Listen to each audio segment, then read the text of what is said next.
आज की इस विशेष गहन चर्चा में हम भारतीय संविधान के एक ऐसे हिस्से का विश्लेषण करने जा रहे हैं जो मतलब हर प्रतियोगी परीक्षा की बुनियाद है। जी बिल्कुल, एकदम सही कह रही हैं आप। विशेष रूप से जो उम्मीदवार बीपीएससी, टीआरई-4 और अन्य राज्य या केंद्रीय स्तर की परीक्षाओं की तैयारी कर रहे हैं, उनके लिए आज का ये अध्ययन सत्र एक वास्तविक गेम चेंजर साबित होने वाला है।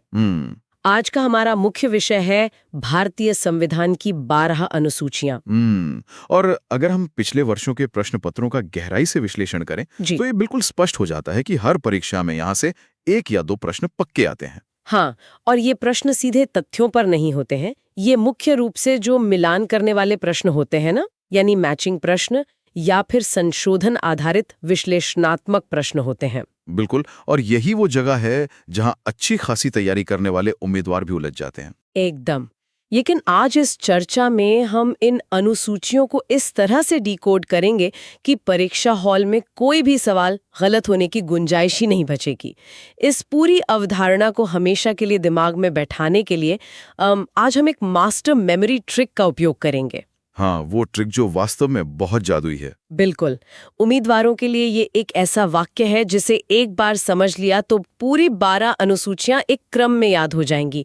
वो वाक्य है राजवे शपथ सीट क्षेत्र जन सूची भाषा जमीन दल पंचायत नगर। देखिए, सुनने में ये भली मात्र एक पंक्ति लग सकती है, लेकिन इसी एक लाइन में संविधान के प्रशासन और ऐतिहासिक संशोधनों का एक बहुत बड़ा ढांचा छिपा हुआ है। सही कहा। और अक्सर परीक्षा की तैयारी के भारी दबाव में उम्मीदवार इन अनुसूचियों को केवल रटने का प्रयास करते हैं, जो कि एक बड़ी भूल है।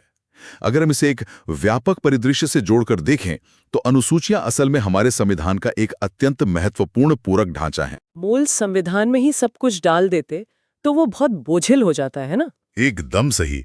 जब 1950 में संविधान लागू हुआ था, तब संविधान निर्माताओं के सामने यही चुनौती थी। यदि वे अनुच्छेदों के भीतर ही राज्यों की लंबी सूचियों या वेतन के विस्तृत विवरणों को डाल देते, तो मूल संविधान बहुत अधिक जटिल हो जाता। पढ़ने में भी बहुत कठिन लगता। बिल्कुल। इसलिए एक सुविचारित रणनीति के तहत अनुसूचियों का निर्माण किया गया। मुख्य अनुच्छेदों में केवल सिद्धांत और नियम रखे गए हैं। इस गहन चर्चा का मुख्य उद्देश्य सिर्फ तथ्यों को रटना नहीं है, बल्कि उन अवधारणाओं को पूरी तरह से स्पष्ट करना है। क्योंकि जब वैचारिक स्पष्टता होती है तो परीक्षक सवाल की भाषा को कितना भी घुमा दे, सही उत्तर तक पहुंचना आसान हो जाता है। तो चलिए, बिना किसी देरी के इस विश्लेषणात्मक यात्रा की शुरुआत करते हैं।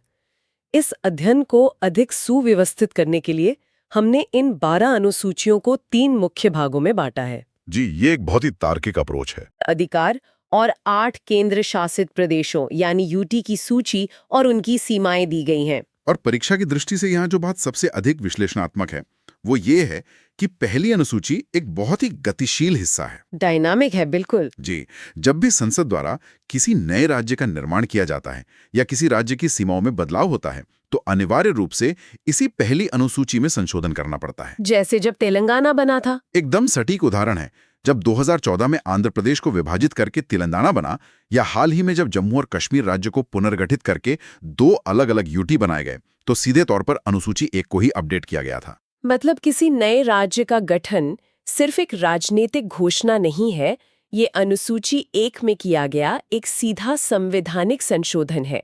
ये भौगोलिक गतिशीलता समझने का बेहतरीन तरीका है।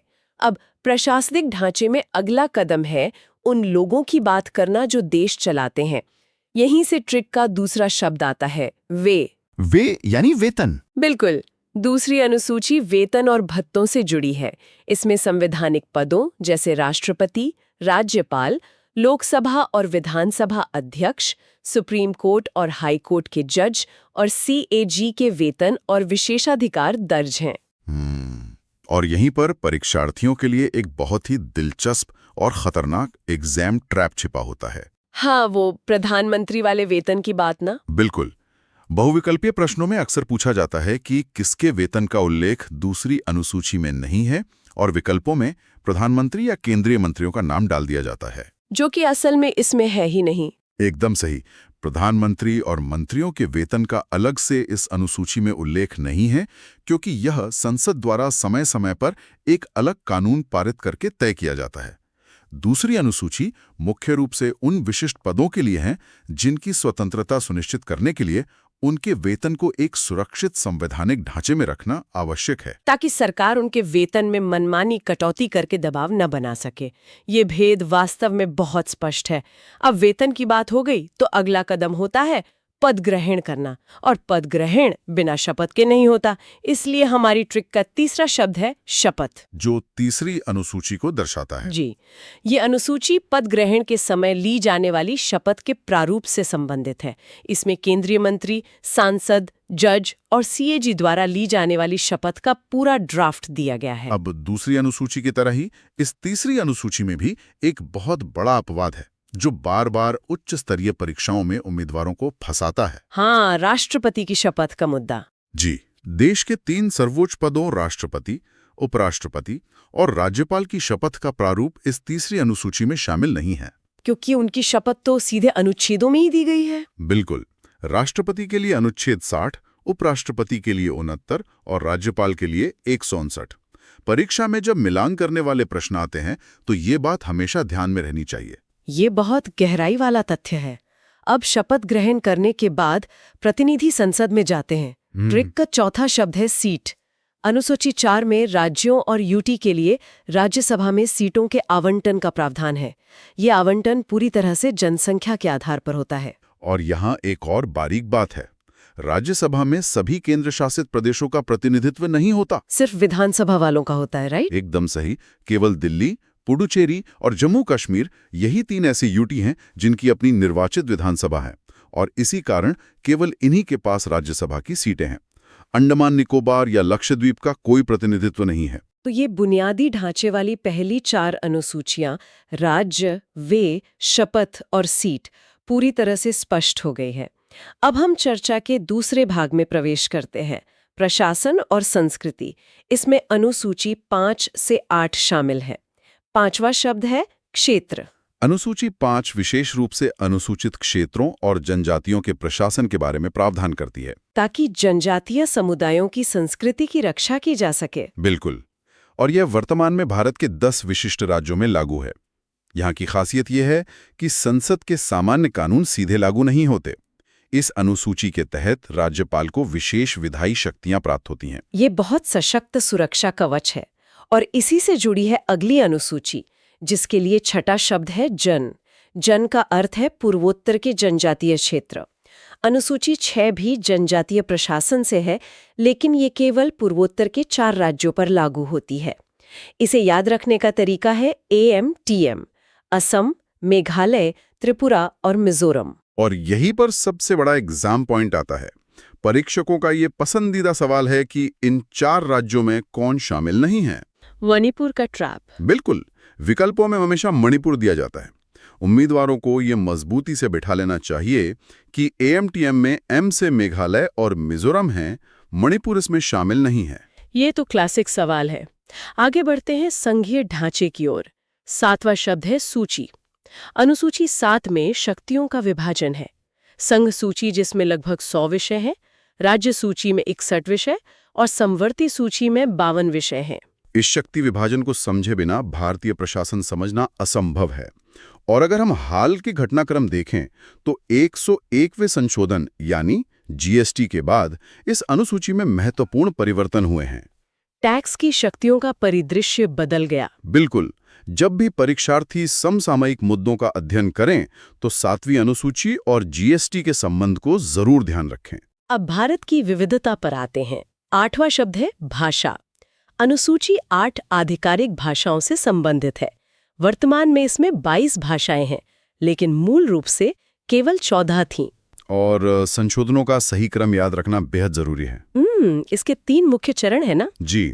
21वां संशोधन 1967 में हुआ, जिससे सिंधी जोड़ी गई। फिर 71वां संशोधन हुआ। इसे याद रखने के लिए KMN का शॉर्टकट है, कोंकणी, मणिपुरी और नेपाली। और आखिरी 92वां संशोधन बिल्कुल 2003 में, शॉर्टकट है BDMS, बोडो, डोगरी, मैथिली और संथाली। ये शॉर्टकट हर परीक्षार्थी के नोट्स में होने चाहिए। तो दूसरा भाग भी पूरा हुआ। अब हम संशोधन आधारित तीसरे भाग में आते हैं। अनुसूची 9, 10, 11 और 12 बाद में जोड़ी गई। 9वां शब्द है जमीन।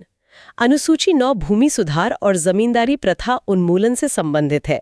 इसे पहले संशोधन द्वारा जोड़ा गया था ताकि कानूनों को न्यायिक समीक्षा से बचाया जा सके। लेकिन 9वीं अनुसूची का इतिहास बहुत रोचक रहा है।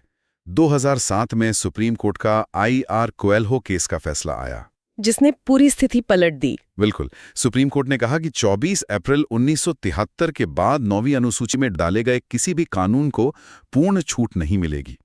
यदि कोई कानून बेसिक स्ट्रक्चर का उल्लंघन करता है तो उसकी न्यायिक समीक्षा हो सकती है। ये न्यायपालिका और विधायिका का बेहतरीन संतुलन है। अब 10वें शब्द पर आते हैं, दल। अनुसूची 10 दल बदल विरोधी कानून से संबंधित है। इसे 52वें संशोधन द्वारा शामिल किया गया था ताकि आयाराम गयाराम वाली राजनीति रुके। और यहाँ परीक्षा का मुख्य बिंदु अधिकार क्षेत्र को लेकर है। अयोग्यता का अंतिम निर्णय कौन लेता है? राष्ट्रपति या चुनाव आयोग नहीं लेते। बिल्कुल नहीं। दल बदल के आधार पर अयोग्यता का निर्णय उस सदन का अध्यक्ष या सभापति लेता है। ये सवाल अनगिनत बार पूछा जा चुका है। अब हम अपनी आखिरी 2 अनुसूचियों पर पहुंच गए हैं। 11वां शब्द है पंचायत। अनुसूची 11 पंचायती राज से संबंधित है, जो 73वें संशोधन द्वारा जोड़ी गई। और यहाँ याद रखने योग्य सबसे सीधा तथ्य है विषयों की संख्या। 11वीं अनुसूची में पंचायतों को काम करने के लिए कुल 29 विषय सौंपे गए हैं। 29 विषय। और अंतिम शब्द है नगर।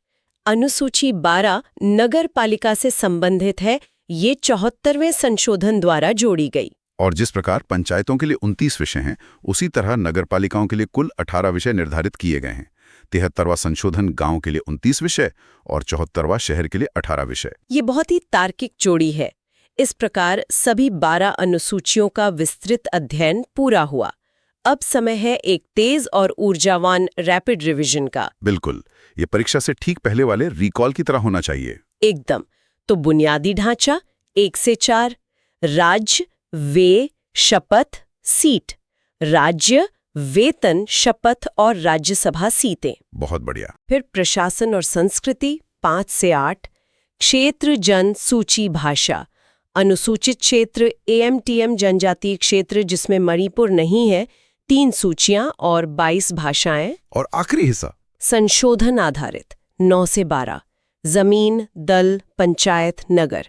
पहला संशोधन भूमि, 52वां दल बदल, 73वां पंचायत और 74वां नगर। मास्टर ट्रिक, राज, व्यय, शपथ, सीट, क्षेत्र, जन, सूची, भाषा, जमीन, दल, पंचायत, नगर। ये रैपिड रिवीजन ज्ञान को समेटने का बहुत ही वैज्ञानिक तरीका है। इस गति के साथ ही परीक्षा के दबाव में भी प्रश्न गलत नहीं होंगे। बिल्कुल। और इसी के साथ हम इस अध्ययन सत्र के समापन की ओर बढ़ते हैं। इस चर्चा का उद्देश्य केवल सूचना देना नहीं, बल्कि सीखने वालों के भीतर वो गहरी समझ और आत्मविश्वास जगाना था जो प्रतियोगी परीक्षाओं के लिए आवश्यक है। संविधान की नींव अब मजबूत हो चुकी है। उम्मीदवारों को पूरी ऊर्जा के साथ परीक्षा का सामना करना है। जीत निश्चित है। इस चर्चा को विराम देने से पहले एक बहुत ही विचारोत्तेजक पहलू पर ध्यान देना आवश्यक है। मूल संविधान में केवल 8 अनुसूचियां थीं। बाद की 4 अनुसूचियों का जुड़ना दिखाता है कि हमारा संविधान देश की बदलती जरूरतों के अनुसार खुद को ढालता गया है। एक जीवंत दस्तावेज है। बिल्कुल। तो इस गहन अध्ययन के बाद ये सोचने वाली बात है कि भविष्य में भारत के सामने ऐसी कौन सी नई सामाजिक या तकनीकी चुनौती आ सकती है, जैसे आर्टिफिशियल इंटेलिजेंस या जलवायु परिवर्तन। एकदम सही। क्या आने वाले समय में इन नई चुनौतियों से निपटने के लिए हमारे संविधान में एक 13वीं अनुसूची जोड़ने की आवश्यकता पड़ सकती है? इस पर विचार जरूर करें। यह वास्तव में सोचने पर मजबूर करने वाला सवाल है। इसी विचार के साथ आज की इस गहन चर्चा को यहीं विराम देते हैं। निरंतर सीखते रहें और आत्मविश्वास से अपनी परीक्षा की ओर बढ़ते रहें। All the best for BPSC TRE 4 and all exams.